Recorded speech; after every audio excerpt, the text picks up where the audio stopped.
Welcome to the Cheating Secrets channel. We have been married for about 5 years. We are still quite active, enjoying our time together a few times a week. Donna has long dark hair, green eyes, and a beautiful face. Her appearance often draws attention. We have gradually settled into a routine, but it still gets enjoyable at times, at least for me. Well, my wife had just left for work that morning. She started working about a year ago at a large printing and advertising company in the area. She was responsible for the final approval of all the originals that were to be printed. I worked in the city's planning department. Our boss was in the hospital for surgery and told us to work from home for the next week. He would email if he needed anything. This arrangement suited me just fine. As I was heading downstairs for some coffee, I stepped on a dog bone left on the stairs. Our dog Ralph is about as messy as I am. I twisted my ankle a bit and decided to return to the bedroom to tend to my injured foot. I approached the edge of the bed and looked into the bottom drawer of the dresser. Deep inside, I found what I was looking for, 2 elastic bandages to wrap my ankle. I grabbed both, but one slipped from my hand and rolled under the dresser. Cursing loudly, I bent down to retrieve the roll and put a little pressure on my ankle. I knew it wasn't good, but I wasn't planning on running any races anytime soon. When I looked under the dresser, my life changed forever. The first thing I noticed was a large envelope taped to the underside of the drawer. My curiosity was piqued, and I reached out to check its contents. My fingers touched the envelope's flap, and I slipped my hand inside. I grabbed 3 DVDs and pulled them out. Along with them was another smaller envelope labeled Photos. Do not bend. Feeling bewildered and unsure of what to do, I just stared at the DVDs and the envelope. Finally, I opened the envelope first. What I saw was, to say the least, shocking. The first photo was of my wife in a compromising situation. She was smiling in a way that suggested she was enjoying it. The following photos were taken in quick succession, capturing the same scene from different angles. The next 50 or so photos depicted my wife in various similar scenarios. In each photo, Donna looked very lively and was smiling. The faces of the other individuals were not visible, only their physical presence was evident. The quality of the photographs and prints was excellent. That's when I remembered she worked at a professional printing company. The furniture in the photos also seemed oddly familiar to me. She must have done this at work, I said to myself aloud. In the envelope was also a disc labeled Hot Photos, Keep. I took the disc and the other materials to my home office in the next room. I turned on the computer and instantly received 3 emails, 2 from my boss and 1 from my wife.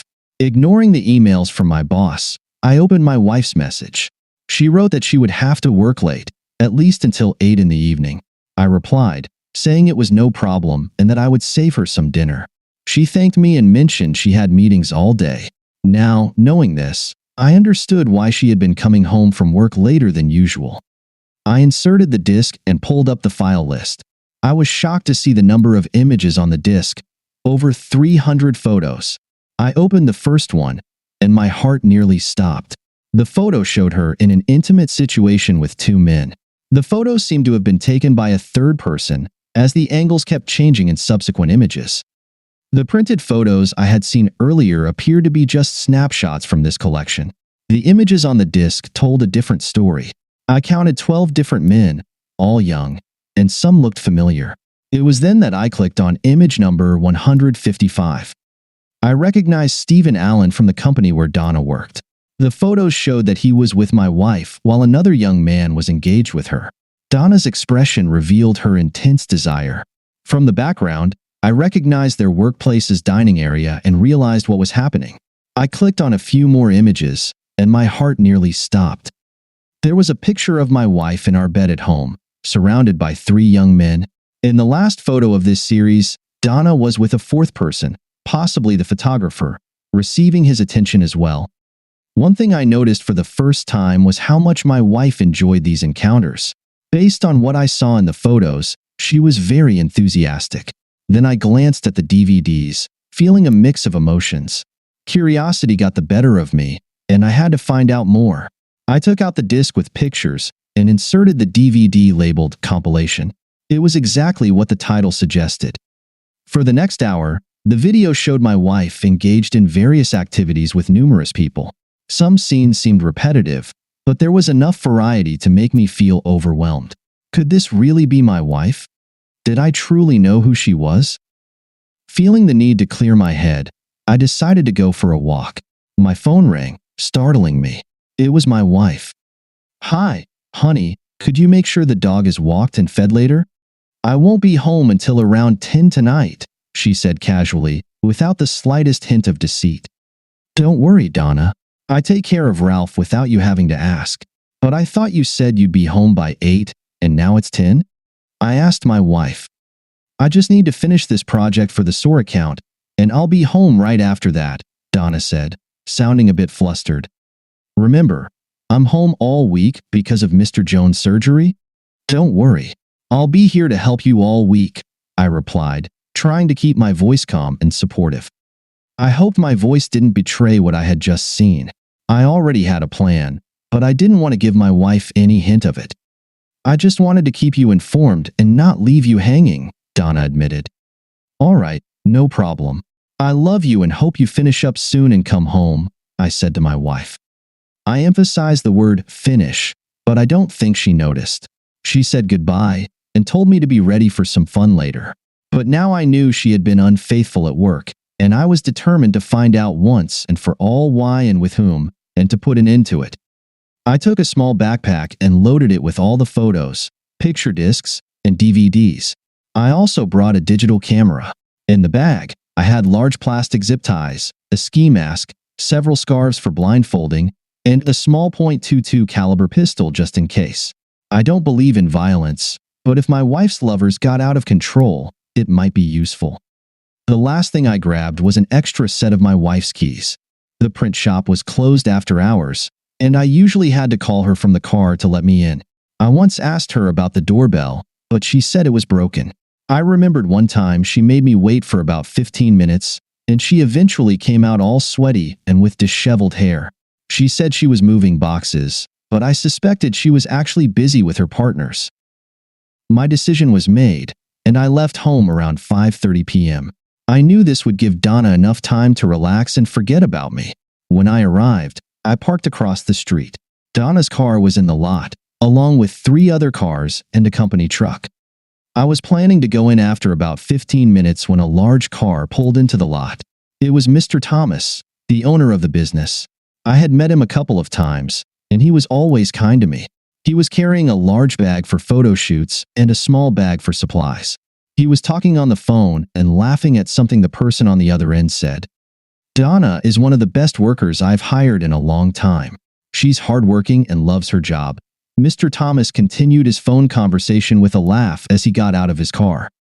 "Yes, and 6 cans of beer too," he added to the person on the other end and laughed loudly. "Remember, 3 rings, then 2 rings to enter. If you ring the doorbell wrong, you won't get in. See you soon, Bill," Mr. Thomas said as a parting instruction to the caller.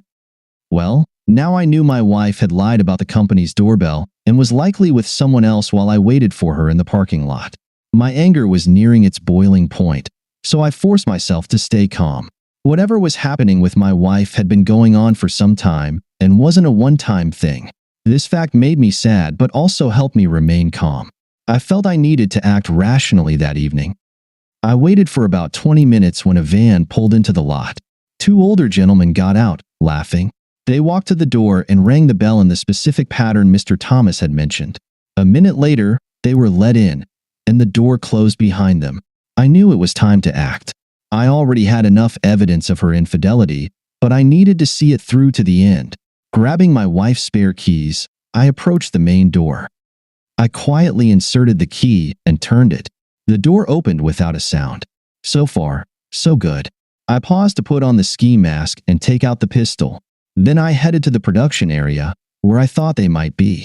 Sure enough, as I approached the corner of the hallway, I heard a loud scream and realized it was my wife's voice. I turned the corner and truly opened my eyes for the first time. Donna was involved with multiple people in the room. Several cameras were set up to capture the scene. The room was filled with various items, including tripods, cameras, and other equipment for filming. While it wasn't necessary, I calmly took out my digital camera and began filming from the side. No one noticed me. They were all too involved in the action. Tammy was moved from under my wife and positioned on all fours beside her. She was then asked to engage with two waiting men, Stephen and his friend Harry. One was in front, while the other was behind her. Mr. Thomas expertly managed the camera, capturing high-quality footage. I knew I would have recordings, flash drives, and everything else I wanted by the end of the evening, but I needed to think for a moment. I didn't have a clear plan, but I knew my identity had to remain hidden, no matter what. Disguising myself as a robber seemed the best solution. I waited until everyone, including Mr. Thomas, was preoccupied, then made my move. No one saw me approach because they were all too engrossed in their activities. My wife had just asked one of the men to switch positions. Bill obliged, moving in front of her. He finished and she caught most of it, smiling as always. I quietly approached the group and shouted in a deliberately low, unrecognizable voice, "Everyone freeze!" They all jumped in fear, and I fired a warning shot into the ceiling. That got their attention, and they froze. I pointed at each of the men, starting with Mr. Thomas. I threw large plastic zip ties at them and gestured to my wrist as an example. Mr. Thomas was the quickest to understand. He grabbed the ties and told everyone to put them on. In the far corner of the room, there were exposed pipes running between floors. I directed everyone there. Once all 5 men were in the corner with their hands tied, I secured them tightly, using more ties to bind them together. It was almost comical to see 5 naked men bound together. Finally, I attached the last tie to the pipes. The plastic ties were strong, and they would sooner cut their hands than break free. Now I had to deal with my wife and her colleague. My wife's eyes were wide with fear, and Tammy was equally scared. I looked around. All the men could see us but couldn't intervene. I felt a surge of power. I motioned for Tammy to sit next to my wife. She seemed confused, so I leaned in and whispered in her ear, making sure my wife couldn't hear my voice. "Get beside her in the same position. I need to tie your hands," I quietly told Tammy. Now my attention turned to Mr. Thomas. I went to where he had left his clothes and took the keys and wallet from his pants. I grabbed a piece of paper and wrote a note to show Mr. Thomas. "Give me the password to your computer, right now." The note read. Mr. Thomas looked confused and said quietly, "It's CUMSHOTNNA, all in uppercase." I wrote on the paper, "Say it louder." "CUMSHOTDNNA is the password to my computer," Mr. Thomas shouted. I just smiled as Donna heard what his personal password was. She looked a bit shocked by this, but not by the fact that she had just been with 6 people. By my standards, she had reached a new level of shamelessness. After ensuring that everyone was secure and unable to free themselves, I went to Mr. Thomas's office and began looking around. I found a stash of explicit photos. Some featured my wife, but there were also other women Mr. Thomas had been with. I took all the photos and found another drawer filled with DVDs and digital tapes. I took everything and put it into my duffel bag. Then I sat down at his computer and pressed enter. His computer was already on, but in hibernation mode. I entered the password with my wife's name and woke it up. Nearby was a stack of blank CDs, so I inserted one into the computer. Then I clicked on documents and photos. What a treasure trove of obscenities. I recognized my wife, Tammy, and what seemed to be personal photos of who must have been Mrs. Thomas. She looked somewhat attractive, but her expression suggested she was quite the shrew, which made her pictures less appealing. Well, that was my impression from the photos, but I could be wrong. The company's financial reports were very interesting. One set of books was written in green ink and the other in black. The black ink books were straightforward and didn't show anything unusual. The second set, written in green ink, was very creative, with all sorts of entries labeled as cash or personal account. These accounts weren't in the electronic files, and I could tell that Mr. Thomas was cooking the books, as the saying goes. I copied all the files, both large and small, while searching his office. There was a locked drawer, and I used a letter opener from his desk to open it. Inside were bundles of cash totaling about $100,000. I thought it felt like Christmas. This jerk had been with my wife and even invited his friends to join in. I realized I would enjoy spending Mr. Thomas's money. I finished with his office and decided to check on my captives. My duffel bag was now much heavier than when I entered. I looked around the room. Tammy and Donna were still tied to the bed. The other guys were still bound, though they looked like they had been trying to free themselves. Some of them were rubbing their wrists. I knew they would need a sharp saw or knife to cut through the plastic, so they weren't going anywhere. I went to my wife's office and tried to start her computer, but it was already on. I clicked through all the documents, photos, notebooks, and emails. I copied everything and added the disks to my increasingly heavy duffel bag. This took about half an hour. Then I thought about the advantages of making everything look like a robbery. Mr. Thomas wouldn't tell the cops the full story about losing $100,000 that he shouldn't have had in the first place. Finally, I gathered everything I found and prepared to leave. When I returned to the room, all the men started to stir. I think they had been trying to escape, but all they did was rub their wrists raw. I smiled, realizing they wouldn't get free until tomorrow. I had a funny thought that soon they would all need to use the bathroom and end up urinating on each other. This made me smile even more. These people disgusted me, and my wife was the worst of them all. She did it because she wanted to, not because of blackmail or any other reason. Simply put, she was a total disgrace. Before leaving, I searched through all their pants and took all the keys, wallets, and purses. If it was supposed to look like a robbery, I had to play my part. Waving one last time, I prepared to leave. I grabbed Mr. Thomas's duffel bag, his expensive digital camera, and all the video cameras in the room. Without another word, I left and headed straight home. I ordered a pizza and complained that my order was an hour late. The manager said they had no record of an order to my address, but the last manager who had just left must have made a mistake. He apologized and told me the pizza would be on its way soon. I told him I would tip generously if it arrived within half an hour. The manager assured me he would do his best. Half an hour later, my pizza was at the door. This was for my alibi in case I was later questioned about what happened at my wife's company. I started eating pizza and reviewing all the files from Donna's and Mr. Thomas's computers on my own computer. I discovered that Mr. Thomas wasn't entirely honest with the tax inspector. He was also framing his wife, who actually owned the business. It turned out he was involved with at least 6 different women at the same time. Each of these women had separate files with photos, video clips, old emails, and vital information. I formulated a plan and grinned wickedly, almost like the Grinch. I decided to send the complete files to all the women involved, including my wife and his wife. That way, when the photos arrived at my home, it would be a complete surprise. I made copies of all the materials I had found under my wife's dresser and put them back exactly as I had found them. As I started rummaging through the duffel bag, I had almost forgotten about the money. It would be a good starting point after I left my wife for good. I made copies of everything I needed and hid the bag in the trunk of my car under an old blanket. All the materials from my wife's and Mr. Thomas's computers were also safely hidden.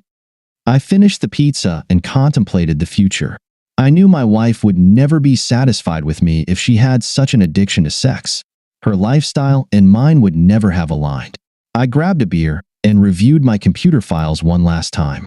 Then, I took my laptop and headed to a local internet cafe. I opened a new email account with fake information and phone numbers. Then I sent the files from Mr. Thomas, both the financial and explicit ones, to everyone on the list. He would be in serious trouble soon. Then I prepared to complete the rest of my plan.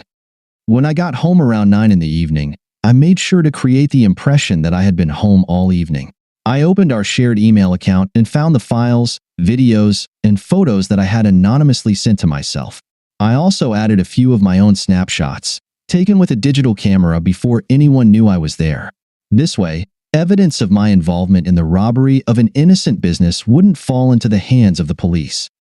I called my wife's cell phone several times, leaving voicemails that we needed to talk immediately. My tone was very irritated, and I knew that call records and voicemail contents would be reviewed later. I really wanted to cover my tracks. At 10:30 p.m., I called my wife's cell phone again and said we needed to talk, right now. "Donna, you're half an hour late." I don't believe what was sent to our computer via email. You better call me now," I said, trying to sound very annoyed. "If I don't hear from you by 11, I'll go to your workplace and find you myself. Damn it. You need to seriously explain why you were in very compromising positions, naked with several men," I added for good measure. I had been angry earlier, but now I accepted the truth, and I just felt sad. I really loved my wife, but she was no longer the woman I married. That woman was lost somewhere, and I didn't know the person she had become. When I got home, I changed clothes, preparing for 11 p.m. I knew they would still be at the company, and I needed to put on my best acting performance. At 11 o'clock, I got into my car and drove back to my wife's company building. I parked right in front of the entrance and got out.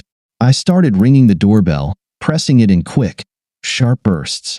Using the coded ring pattern to gain entry after hours was pointless. I rang the bell 6 or 7 more times, waiting for something. Then I used my wife's key to enter the building. "Hey, Donna, are you here?" I called out loudly as I approached their play area. I started making my way to the area where I knew they would be. I could just imagine my wife still tied to the bed, hearing me call for her. I rounded the corner and heard the men calling out to me. "Help us, we've been robbed and tied up," they shouted in unison. I looked at them for a second, then turned towards the bed in the studio, where my wife and Tammy were still tied. I ignored the men and walked up to my wife. "What the hell is going on, Donna?" I asked, trying to sound both hurt and angry. "Well, I'm waiting for an explanation," I shouted at Donna. "An unknown man broke in and attacked us. He tied up the men and assaulted Tammy and me. He robbed the entire place," my wife began to explain. I didn't think she suspected that I knew the rest of the story. "Oh my God, I need to call the police," I responded. The men in the corner, Donna and Tammy, judging by their expressions, didn't think this was a good idea. However, they couldn't tell me that because it would poke holes in their story. I went to the phone and called the police. I told them that someone had broken into my wife's company building, assaulted my wife, and robbed the place. I gave them the address, and they said they would be there soon. I walked back to my wife and looked her in the eyes. "Someone sent me photos and videos of you having sex with several other men. They actually sent a clip and photos from right here. You're begging that guy over there." I pointed at a very embarrassed Billy. I started yelling at Donna for added effect. Deep down, I really needed to vent my feelings, and she was bound, a captive audience. "Whose seed is in your hair and on your face, Donna?" I asked as she lowered her head to avoid looking at me. "Is this robbery just a ruse to avoid getting into trouble with me? Save those tricks for the divorce court. I'm done with you, crap." I really shouted at her. Now I was furious, wondering how she could explain more than 300 photos of her with other men, not to mention the videos. I ignored the pleas of everyone present and walked over to where all the men were tied to the pipe in the corner. "You, Mr. Thomas, and you, and you, and you, all of you were in the photos and videos sent to my home," I said, pointing to Mr. Thomas, Stephen, Harry, Tommy, and Billy. "You all had sex with my wife just a few hours ago," I shouted at them. They all looked away, avoiding eye contact. The doorbell rang, and I knew the police had arrived. It was time for some serious acting. I went to the door and let the officers in. "Hello, I'm Bobby Adams. I just called you. I came to check on my wife because she was over an hour late coming home. I received some disturbing emails concerning my wife and this company around 9 o'clock this evening. Using my wife's spare work keys, I entered after knocking and getting no response. There were cars in the parking lot, including my wife's. She told me the doorbell was broken, so I knocked. Come to think of it, why did the doorbell work for you just now but not for me?" "My wife said it wasn't working," I added, with suspicion in my voice. "I'm not sure who, but someone also emailed me photos, financial information, and the clip filmed here earlier. You might want to see them before you ask for their story." I asked my wife, but she just said they were robbed. Personally, I think it has something to do with the stuff sent to my home computer. "I'm done with this for tonight, gentlemen. You can come to my house, and I'll give you everything that was sent to me this evening. I'm feeling very sad right now, and I don't want anything more to do with my wife or these jerks tonight," I said, pointing to Mr. Thomas, who was rubbing his wrists after just being freed. "I'll give you my address, and you can take my statement and get the photos of Mr. Thomas's activities, or, more accurately, his group activities." I added a touch of sadness to my voice for emphasis. "Okay, Mr. Adams, we'll send a detective to your home shortly. Is there anything else you'd like to add before you leave?" the officer asked. "Tell Mrs. Adams to book a hotel room for tonight. She is no longer welcome in my home," I declared firmly to the officer. I heard my wife crying, but I didn't care. I would have cared before, but not now. I felt genuinely sad now that it was all over. The fact that my wife had been unfaithful for 5 years made her worthless in my life. Trust was always important to me, and now it was gone. When I turned around, my wife was looking directly at me, but she had nothing to say. I didn't want to hear anything anyway. I left Mr. Thomas's building, feeling very satisfied with my performance. The police detective arrived about half an hour after I got home. He took copies of all the files sent to me and left after I gave him a detailed statement. He said the department would be in touch. The detective hinted that the only things stolen were some filming equipment. He said the thief could have taken more valuable items but chose electronics. They didn't think the thief knew what was on the tapes. It seemed the real story wouldn't be told, but I had the necessary evidence, so I didn't care what they said afterward. Donna never showed up or called that evening. I called my boss the next day and told him part of the story, explaining that I needed to take my vacation time. He understood and wished me all the best. The next call I made was to Donna. When her phone rang, she quickly answered, seeing my caller ID. She very quietly said, "Hello," and let me speak. "Donna, before I leave for a much-needed vacation, could you tell me why you did this to me?" I asked her directly. I was. Donna's soft voice trailed off. "Do me a favor and never bother me again. Goodbye," I added as my final word. I packed my things and prepared to spend some of Mr. Thomas's money. If he took my wife, then damn it, he should pay. I wondered where my passport had gone.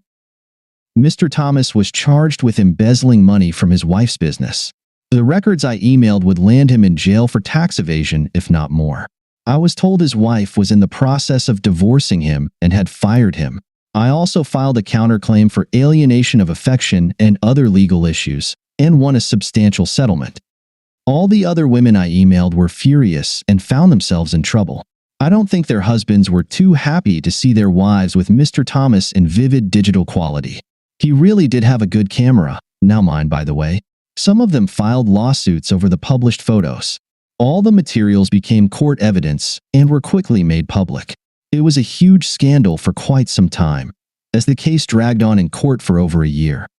Our divorce was finalized about 2 months after that dreadful night when I went to Donna's office. All the people involved left town, including my wife. I'm not sure where she is now, but I imagine she's still involved in the same activities. Some things never change. Now, I'm with other women, watching the tapes from Donna and Mr. Thomas's collection. I just tell these women that I enjoy amateur videos. Occasionally, I play the tapes of my wife during those group encounters. They all seem to enjoy it, especially after I take out my frustrations on them, and they always come back for more. P.S. If it were up to me, I'd start the story like this. Once upon a time, there was a man named James Lockbond, known to the world as Bobby Adams. This story, as absurd as it is amusing, is meant solely for the entertainment and enjoyment of esteemed listeners. Thank you for listening until the end. See you in the next episode of Cheating Secrets. Take care of yourself and your loved ones. Goodbye.